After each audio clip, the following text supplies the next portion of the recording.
ስማ ጀርባዬ በዱላ አበደ እግሬ ጣት የተሰበረ አጥንት የተሰበረ የኔን ነገ እኔ አላውቅም አልሰራሁትም ያንተን ነገ እኔ ያውቃል የዘራውን አይቻል ይበልልኝ ባለቅኔ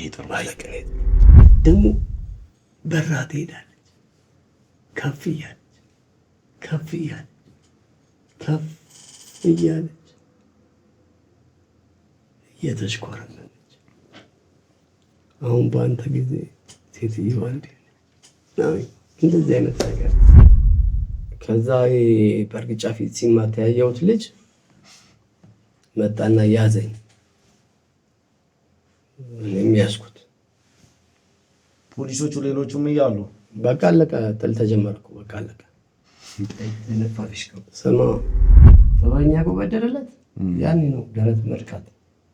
ያኔ ነው ሀገር የሚያልቅላት